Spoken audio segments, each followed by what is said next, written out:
বাইরে কই দিছি এটা লাভ নাই জান ভাই জান ভাই ভাই লাভ নাই ভাই গরু আমরা ভাই বাড়ি তুলে তারি না ভাই দিনটা বড়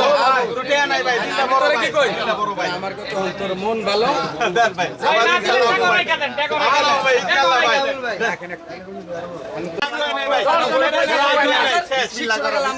কথা মা এই ভাই এত কই দিছি জান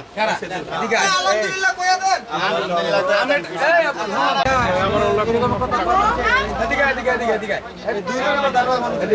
আমার কত নাস্তা বিসমিল্লাহ কই বিসমিল্লাহ করে দিয়ে দিছি কোন কথার তো দামের থেকে 10,000 টাকা কোন কথা কোন কথা কিটা দাম চাইছে দে ঠাকুর দে এই ওইছে টাকা দাও কুসুমনে দিছস তো হ্যাঁ আলহামদুলিল্লাহ কত বিক্রি করলেন ভাই 70 ভাই 70 গরু কয়টা নিয়ে আসছিলেন গরু নিয়েছিলাম 21টা বিক্রি করছেন কয়টা বিক্রি ভাই 3টা গরু আছে আর তিনটা সব বিক্রি করে ফেলছেন আর গরু আনবেন না বাজার পরিস্থিতি এরকম বাজার পরিস্থিতি যে তুই খারাপ হই আমরা বেশি গরু কষায়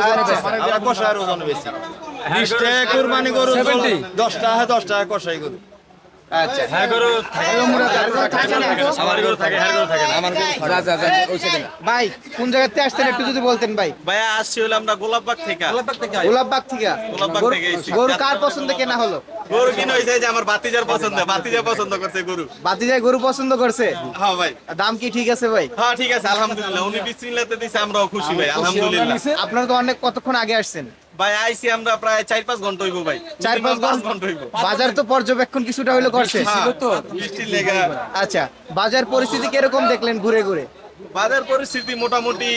লিমিটের মধ্যে আছে ভাই লিমিট স্বাভাবিক আছে মানে খুব একটা দাম বেশি এরকমটাও না হ্যাঁ খুব একটা দাম বেশি তাও না আচ্ছা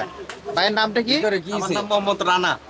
দর্শক রানা ভাই কিন্তু এই মাত্র গাবতলী হাট থেকে কিন্তু লিটনের কাছে কিন্তু কিনে নিয়ে গেল আপনাদেরকে যদি একটু দেখাই এই যে বিশাল দেহের সুন্দর এটি লাল কালারের গরু কিন্তু কিনে নিয়ে গেল গাবতলী গরুর হাট থেকে গরুটার দাম হলো ভাই কত টাকা নিলেন আপনার মুখে বলেন ভাই 1,70,000 টাকা দাম ঠিক আছে হ্যাঁ আলহামদুলিল্লাহ ঠিক আছে ভাই আচ্ছা তো ভাই বলছে দাম ঠিক আছে গরুটা কিন্তু মাত্র বিক্রি হয়ে গেল 1,70,000 টাকা